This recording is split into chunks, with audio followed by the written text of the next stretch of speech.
नमस्कार दोस्तों, मैं हूं आपका दोस्त अंकित और मैं अपने चैनल पे आप सभी का एक बार फिर से स्वागत करता हूं। दोस्तों, आज हम लोग एक पेस्टल ड्राइंग करेंगे। सॉफ्ट पेस्टल का एक छोटा सा ट्यूटोरियल है। अक्सर लोगों को बादल बनाने में बहुत डिफिकल्टी आती है, तो आज उस पर बात करेंगे।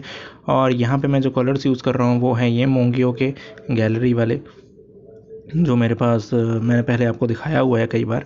और जो पेपर यूज़ कर रहा हूँ वो है toned paper, normal tone paper जो आते हैं। ये पेस्टल पेपर नहीं है, ये टोन पेपर है। तो आप पेस्टल पेपर भी यूज़ कर सकते हैं, कैंसन वाले जो मैंने आपको बताया हुआ है।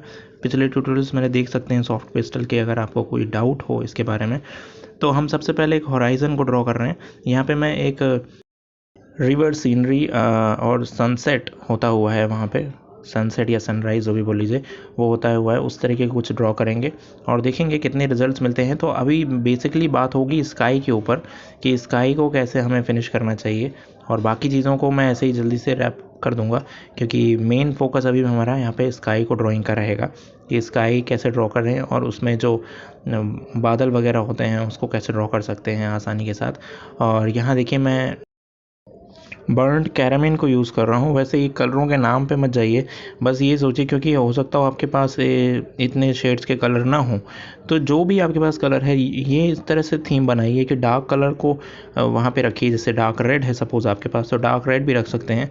बशर्ते ये बात होगी कि आपके कलर्स थोड़े से डिफरेंट होंगे सीनरी से, लेकिन बेसिक जो फंडामेंटल है वो आपके क्लियर रहेंगे कि हमें कहाँ डार्क कलर यूज़ करना है, कहाँ लाइट। अब जैसे ऊपर से स्काई शुरू हुआ, होराइजन से जब हम ऊपर की ओर जाते हैं तो वैल्यूज़ डार्क हैं, तो हम dark sky blue colour use कर रहे हैं, ब्लू कलर यूज़ कर रहे हैं। उसके बाद फिर नीचे जब आएंगे तो लाइट स्काई ब्लू होता जाएगा, फिर वहाँ बीच में येलो आएगा। तो इस तरह से आपको ऊपर से नीचे की ओर वैल्यूज़ को कम करते हुए आना है, मतलब उसकी इंटेंसिटी जो है या ब्राइटनेस जो है वो थोड़ी कम होती जाएगी। अब यहाँ देखिए कोबाल्ट टर्क्वाइश को यूज़ कर रहा हूँ। तो अब नाम है, वैसे नाम ये सब सारे के सारे कलर्स के अलग अलग होते हैं, और अलग अलग ब्रांड में अलग अलग कलर्स के नाम भी अलग अलग होते हैं। कई बार तो मैंने ये भी देखा कोई ब्रांड उसको किसी नाम से बुलाती है, तो कोई ब्रांड किसी और नाम से। तो उस पे मत जाइए, बस ये देखिए डार्क कलर से लाइट कलर की ओर ऊपर से नीचे की ओर आ रहा हूँ मैं। अब मैं लाइट स्काई ब्लू को यूज़ कर रहा हूँ बीच में जब मैं आ रहा हूँ। होराइजन से ऊपर जब जाते हैं तो लाइट वैल्यूज़ से डार्क वैल्यूज़ की तरफ जाते हैं, इस तरह से समझिए। और जो रेफरेंस इमेज है उसमें जो रियल कलर हैं बिल्कुल उसको ऑप्ट अगर आप ना कर पाएँ, क्योंकि कलर्स की लिमिटेशन होती है। बहुत सारे कलर होते हैं नेचर में फ्रेंड्स, जो हमारे पास नहीं होते, हमेशा नहीं होते। तो कोशिश करा जाता है कि नियर अबाउट में पहुंचा जाए, और अगर कुछ अपनी ही लेवल पे बनता है तो वो भी बहुत अच्छी बात है। अब मैं देखिए यहाँ पे फिंगर्स यूज़ करके सबको हल्का सा स्मच कर रहा हूँ, और बहुत कम प्रेशर दे रहा हूँ मैं पेपर के ऊपर, बहुत ज़्यादा प्रेशर नहीं दे रहा हूँ, क्योंकि अगर ज़्यादा प्रेशर आप देंगे तो फिर सारे कलर पेपर पे रिटेन उतने अच्छे से नहीं करेंगे। तो बहुत हल्के से प्रेशर देना है। और ये टोन पेपर है तो इस पर भी थोड़ा ध्यान रखना पड़ रहा है इस चीज़ का कि आपके धब्बे वब्बे ज़्यादा ना पड़े, नहीं तो फिर उससे ज़्यादा दिक्कत होगी। फिर अभी देखिए मैं यहाँ पिंक यूज़ कर रहा हूँ, एक हल्का सा पिंक कलर। अब ये हालांकि पिंक कलर आपको जब आप रियल इमेज में देखेंगे, रेफरेंस इमेज में, तो आपको नहीं दिखेगा ये पिंक, लेकिन यहाँ पे मैं उसको हल्का सा एक इफ़ेक्ट देने के लिए यूज़ कर रहा हूँ। तो ज़्यादातर चीज़ें अभी इमेजिनेशन से ही चल रही हैं, और हम एक ऐसा कोशिश कर रहे हैं कि कैसे अच्छे से अच्छे रिजल्ट्स तक लाया जाए। 2-3 सीनरीज़ मैंने देखी है और उसमें से मैंने 2 तीनों को इंक्लूड करके एक ड्राइंग बनाने की कोशिश कर रहा हूँ। तो यहाँ पे एग्जैक्ट रेफरेंस इमेज नहीं है मेरे पास, इसीलिए मैं आपको शो भी नहीं कर रहा हूँ। बस आप ये समझिए कि आप भी जब ड्रॉ करें तो इसके जैसा ही कुछ ड्रॉ करने की कोशिश कीजिए। अभी देखिए मैंने ऑरेंज यूज़ किया, और ऑरेंज के बाद मैं येलो यूज़ कर रहा हूँ, डार्क येलो। और यहाँ पे सन आएगा जहाँ पे मैंने सन को मार्क किया, और यहाँ पे अब मैं देखिए रेड यूज़ कर रहा हूँ। तो वाइब्रेंट कलर्स को यूज़ कर रहा हूँ क्योंकि सनसेट या फिर सनराइज़ का टाइम है। और यहाँ देखिए साइड्स में, दोनों साइड्स में ब्राउन को भी यूज़ कर रहा हूँ, क्योंकि सनसेट से होराइजन से जब एंड की ओर चलते हैं दोनों, तो वहाँ वैल्यूज़ डार्क होती जाती हैं। और अब देखिए जो कुछ क्लाउड्स हैं उसको मैं ब्राउन से ही ड्रॉ कर रहा हूँ, ब्राउन एंड बर्न्ड कैरामिन जो था उसी से। रेड से भी कर सकते हैं, अगर आपके पास सपोज़ रेड है तो आप रेड से कीजिए, या आपके पास ब्राउन नहीं है, ब्राउन तो वैसे होता है, ब्राउन बहुत बेसिक कलर है तो ब्राउन ऑब्वियसली मिलेगा आपको। अब यहाँ देखिए मैं क्या कर रहा हूँ, जो रेज़ नज़र आती हैं जब भी क्लाउड्स होते हैं सन के पास, तो बहुत सारी रेज़ वहाँ से निकलती हुई नज़र आती हैं और उसको ड्रॉ करना काफ़ी डिफ़िकल्ट लगता है कईयों को अक्सर। तो मैं क्या कर रहा हूँ कि मैंने जो डार्क कलर सॉफ्ट किए थे उसी को मैं अपने फिंगर्स से यूज़ करके ऊपर की ओर फैला रहा हूँ, तो वो एक नेचुरली रेज़ को अपने आप ही रिप्रेजेंट कर रहा है।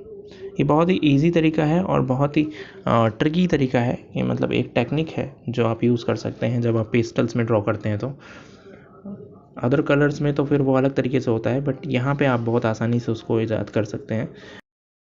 और सन के भी देखिए पास में नियरेस्ट जो सन के हैं वो वहाँ सबसे लाइट और ब्राइट कलर्स होंगे, और जैसे जैसे हम ऊपर की ओर जाएंगे तो पहले येलो मिलेगा एंड देन फिर जो स्काई ब्लू कलर होता है वो मिलेगा, जैसे आप देख रहे हैं यहाँ पे।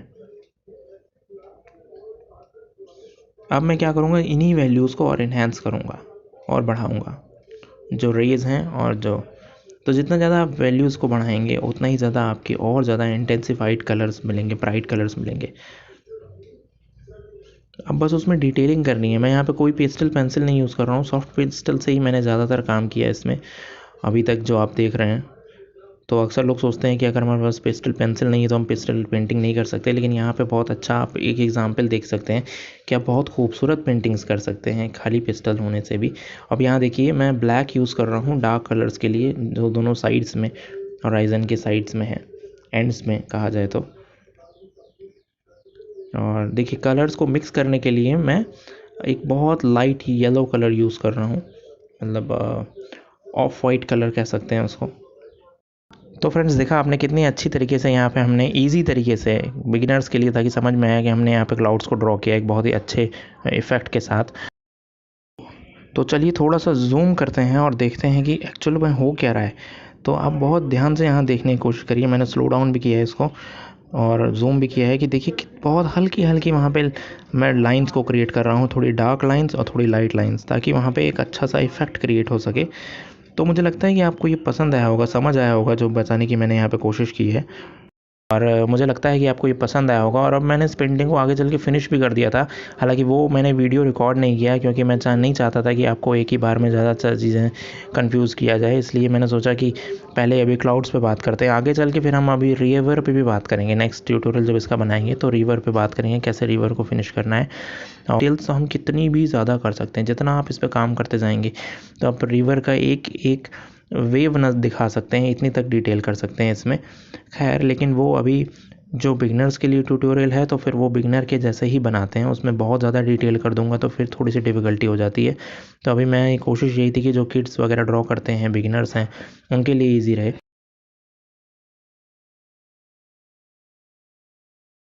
अब यहाँ देखिए मैं वाइट चारकोल पेंसिल को यूज़ कर रहा हूँ, आप चाहें तो कर सकते हैं, अगर आपके पास है तो आप कर सकते हैं, नहीं तो कोई ऐसी खास ज़रूरत नहीं पड़ती इसकी। अब यहाँ मैं ब्लैक चारकोल को यूज़ कर रहा हूँ, ब्लैक चारकोल पेंसिल को, और एक छोटा सा मैंने वहाँ पे ऊपर में एक चिड़िया भी बनाई, बर्ड भी बनाया उड़ते हुए। तो कैसा लगा आपको ये ट्यूटोरियल, मुझे ज़रूर बताइएगा। हमने यहाँ पे क्लाउड्स के बारे में बात की और बाकी सारी फिनिशिंग तो आपने देख ही ली कैसे की है। उस पर बात करेंगे नेक्स्ट आने वाले ट्यूटोरियल्स में। अगर आपको सॉफ्ट पेंसिल ट्यूटोरियल चाहिए तो मुझे ज़रूर बताइएगा कमेंट बॉक्स में, मैं अलग से ट्यूटोरियल्स बनाने की कोशिश करूँगा। Thank you friends, thank you once again.